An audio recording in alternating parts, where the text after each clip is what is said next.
Hello friends, welcome to Yes Academy. मेरा नाम है मुकेश पंजवानी और आज हम देखने जा रहे हैं जर्नल एंट्रीज का लेक्चर नंबर 3। शुरू करने से पहले फटाफट हम रिवाइज करेंगे और देखेंगे कि लेक्चर 1 और लेक्चर 2 में हमने क्या पढ़ा था। तो सबसे पहली चीज जो हमने देखी थी जर्नल एंट्रीज में वो है फॉर्मेट। आपको ध्यान होगा फॉर्मेट में कितने कॉलम्स होते हैं? 5। पहला डेट, दूसरा पर्टिकुलर, तीसरा एलएफ, चौथा डेबिट, पांचवा क्रेडिट। उसके बाद हमने दो रूल्स देखे थे, वो भी आपको बहुत अच्छे से याद होंगे। सबसे पहला रूल था एसेट को लेकर। क्या रूल था? जब भी हमारे पास मतलब बिजनेस के पास कोई भी एसेट आता है तो हम उसको डेबिट करते हैं और जाता है तो हम उसे क्रेडिट करते हैं। दूसरा रूल हमने देखा था लायबिलिटी और कैपिटल को लेकर। लायबिलिटीज और कैपिटल जब भी हमारे पास बढ़ती हैं, मतलब बिजनेस के पास बढ़ती हैं, तो हम उसे क्रेडिट करते हैं और जब कम होती है तो हम उसे डेबिट करते हैं। इससे रिलेटेड हमने बहुत सारे एग्जांपल्स भी देखे थे। क्वेश्चन हालांकि हमने अभी तक सॉल्व करना चालू नहीं किया है, और यदि आपने लेक्चर 1 और लेक्चर 2 नहीं देखे हैं तो पहले वो जरूर देखें। यदि आप क्लास 11th अकाउंटेंसी का कंप्लीट कोर्स करना चाहते हैं, यदि आप मुझसे अपने घर बैठे अपने मोबाइल पे, लैपटॉप पे पढ़ना चाहते हैं, तो आप हमें अभी कॉल करें 9406575757 पे, या फिर आप हमारी वेबसाइट discountlectures.com पे भी विजिट कर सकते हैं। इस कंप्लीट कोर्स में हमने क्लास 11th अकाउंटेंसी के सारे टॉपिक्स, सारे कंसेप्ट और टीएस ग्रेवाल बुक का हर एक क्वेश्चन कवर किया। आपके मन में एक सवाल यहां पे आ सकता है कि सर यदि कुछ डाउट्स रहेंगे तो वो कैसे क्लियर होंगे? तो मैं आपको बता दूं कि मैं पिछले 11 साल से अकाउंटेंसी पढ़ा रहा हूं। क्लास 11th, क्लास 12th और चार्टर्ड अकाउंटेंसी के बच्चों को भी पढ़ा रहा हूं। तो मुझे मालूम है आमतौर पे बच्चों को किन टॉपिक्स में दिक्कत होती है, कहां पे डाउट्स आते हैं। वो सारे टॉपिक्स, वो सारे पॉइंट्स, वो सारे कंसेप्ट हमने यहाँ पे बहुत अच्छे से ऑलरेडी एक्सप्लेन किए हैं, ताकि आपको कोई भी डाउट ना हो। उसके बावजूद भी यदि कोई भी डाउट होता है तो आप हमें कॉल कर सकते हैं या फिर हमें व्हाट्सएप भी कर सकते हैं। इस कोर्स में हमने एक चीज और जो ध्यान रखी है, बच्चों के लिए बहुत इंपॉर्टेंट है, वो है सारे टॉपिक्स को कंसेप्चुअली एक्सप्लेन। आमतौर पे क्लास 11th के बच्चे अकाउंटेंसी जब समझ में नहीं आती है तो रटना चालू कर देते हैं और वहीं से प्रॉब्लम चालू होती है।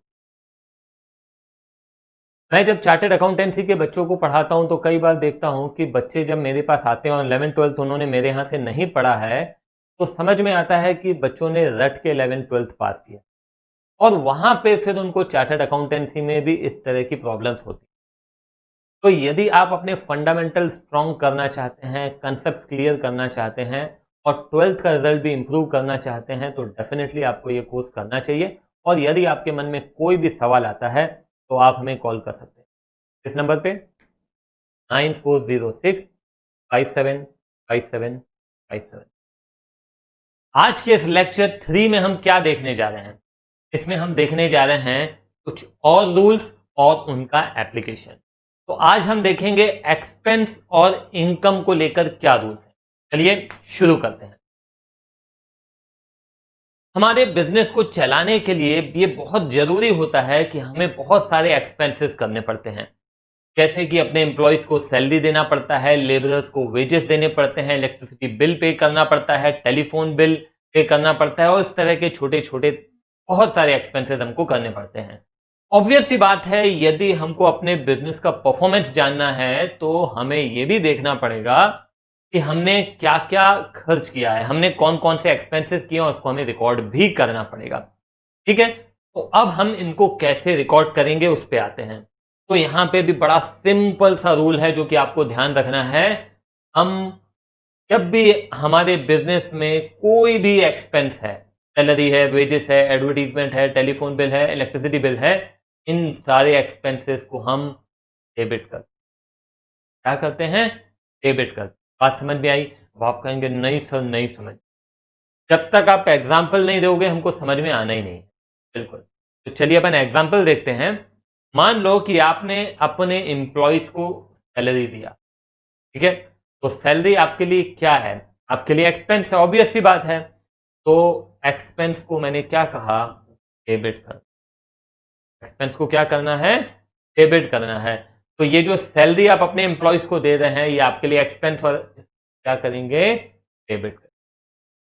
तो हम यहां पे क्या लिखने वाले हैं, हम लिखेंगे salary account debit. Is it clear, salary account debit. अरे सर केवल डेबिट करते हैं कि, आप तो कहते हैं जितना डेबिट उतना क्रेडिट। हाँ भाई हाँ, रुक तो जाओ। सैलरी अकाउंट डेबिटेड लिखा, उसके बाद अब ये बताइए कि सैलरी में आपने अपने एम्प्लॉयज को क्या दिया, आलू दिया, प्याज दिया या कैश दिया। तो ऑब्वियस सी बात है कैश देंगे। तो बस कैश आपके पास से जा रहा है, कैश जब जाता है तो हम उसको क्या करते हैं, क्रेडिट करते हैं। हमारी कंप्लीट एंट्री क्या हो जाएगी, salary account debited to cash account. Is it clear, बहुत सिंपल है। अब यहां पे मैं अगर आपसे बोलूं कि सैलरी की जगह वेजेस होगा तो क्या करेंगे, सर ऑब्वियस सी बात है wages account debited to cash लिखेंगे। बस एडवर्टीजमेंट होगा तो advertisement account debited to cash लिखेंगे। यदि टेलीफोन बिल होगा तो telephone bill account debited to cash लिखेंगे। इलेक्ट्रिसिटी बिल होगा तो electricity bill account debited to cash लिखेंगे। It is that simple. तो रूल आपको यहां पे ये याद रखना है कि जब भी हमारा कोई भी एक्सपेंस होगा उसको क्या करना है, डेबिट करना है। केवल और केवल एक्सपेंस नहीं बल्कि कोई लॉस भी होगा तो उसको डेबिट कर। क्या होगा, बिजनेस में लॉस भी होते हैं। मान लो कि आपने अपने किसी कस्टमर को पैसे उधार दिए और वो पैसा डूब गया, तो ये क्या है, लॉस है। हम इस तरह के और ट्रांजैक्शन देखेंगे, बहुत सारे अलग अलग प्रकार के ट्रांजैक्शन देखेंगे जब हम क्वेश्चन करना स्टार्ट करेंगे। अभी आप कंसेप्ट को लेके चलिए। तो यहां पे एक्सपेंस को लेकर हमने रूल देखा कि एक्सपेंस को क्या करते हैं, डेबिट करते हैं। मगर क्या हमें केवल एक्सपेंस को लेकर रूल देखना था, नहीं सर, आपने कहा था एक्सपेंस एंड इनकम, राइट। तो इनकम को लेकर भी आप हम रूल देखते हैं। तो इनकम को लेकर रूल है, हमें इनकम को क्रेडिट है। अरे सर पहले ये तो बताइए कि इनकम किसको कहते हैं। बिल्कुल, मान लीजिए कि आपका जो बिजनेस है, इस बिजनेस के पास एक और शॉप है और ये शॉप किराए पे दी गई है।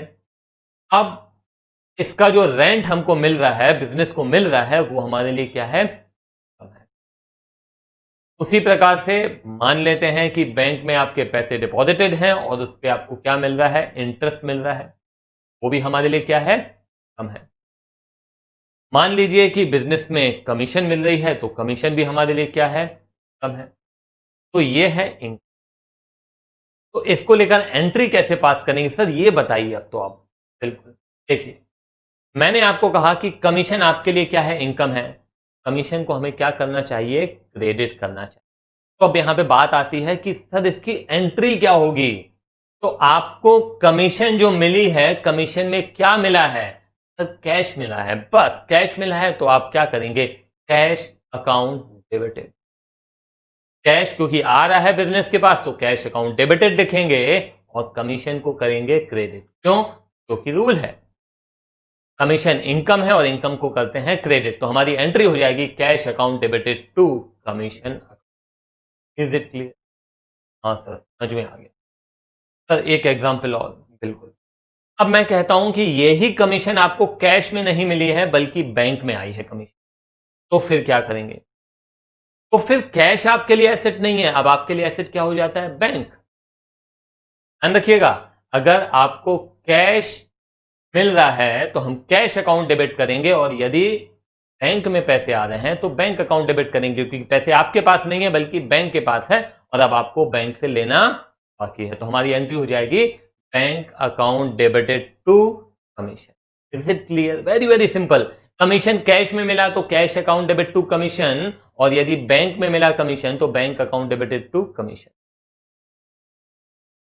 सर एक एग्जांपल और, अब मान लीजिए कि आपके बैंक में कुछ पैसे अकाउंट में रखे हुए हैं और इस पे आपको क्या मिलेगा, इंटरेस्ट मिलेगा। ठीक है, तो ये इंटरेस्ट आपके लिए क्या है, इनकम है। ऑब्वियस सी बात है, इंटरेस्ट को क्या करना चाहिए, क्रेडिट करना चाहिए, ठीक है ना। अगर आप एक मेरे को बात बताइए कि ये इंटरेस्ट का जो पैसा है, अमाउंट है, ये आप क्या एक्सपेक्ट करते हैं कि बैंक मैनेजर आपके घर पे आके देके जाएंगे क्या। सर ऐसे थोड़ी ना होता है सर, कैसी बात। तो कैसे आपको इंटरेस्ट मिलेगा सर, आप बताइए।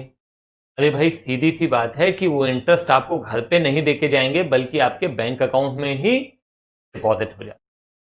तो पैसे कहाँ आएंगे, बैंक अकाउंट में ही आएंगे। तो हम क्या लिखेंगे, bank account credit to, is it clear. तो यदि कैश हमारे पास आ रहा है तो कैश अकाउंट डेबिट, यदि बैंक में आ रहा है तो bank account debit, that simple. Interest income है तो उसको तो क्रेडिट करेंगे ही करेंगे। ठीक है सर, एक एग्जांपल और, बिल्कुल। मान लीजिए कि आपको रेंट मिला, रेंट मिला तो हम क्या लिखेंगे, अगर कैश में मिलता है तो हम लिखते हैं cash account debited to rent. और यदि वही रेंट हमको बैंक में आता है, क्या लिखेंगे, bank account debited rent. Sir bank में कैसे रेंट आएगा। अरे भाई, आपका जो टेनेंट है, आपका जो किराएदार है, वो आपको चेक से पैसे देता है या आपके बैंक अकाउंट में डायरेक्टली ट्रांसफर कर देता है पैसे। पैसे कहां पे आएंगे, बैंक में आएंगे। वहां लिखेंगे बैंक अकाउंट डेबिटेड टू। ठीक है, समझ में आया। तो ये इलस्ट्रेशंस हैं केवल आपको समझाने के लिए इन रूल्स को किस तरह से हमको अप्लाई करना है। ठीक है, तो आज के इस वीडियो में हमने क्या देखा, इस लेक्चर में क्या देखा, हमने दो चीजें देखी। एक एक्सपेंस और लॉसेस को लेकर क्या रूल है, तो हम इन्हें डेबिट करते हैं, और इनकम को लेकर रूल है कि हम इनको क्रेडिट करते हैं। ठीक है, तो उम्मीद करता हूं कि ये कंसेप्ट जो हैं, इंक्लूडिंग जो रूल्स हमने पहले देखे थे लेक्चर 1 लेक्चर 2 में देखे थे, ये सारे बहुत अच्छे थे, आपको याद रखने हैं। अगर ये आपको समझ में आया हो इस लेक्चर में तो प्लीज इसे लाइक करें, शेयर करें, हमारे इस चैनल को सब्सक्राइब करें और साथ ही साथ बेल आइकन प्रेस करें ताकि आपको अगले लेक्चर्स का नोटिफिकेशन मिले। चलिए हम फिर मिलते हैं नए टॉपिक में नए लेक्चर के साथ। Bye bye.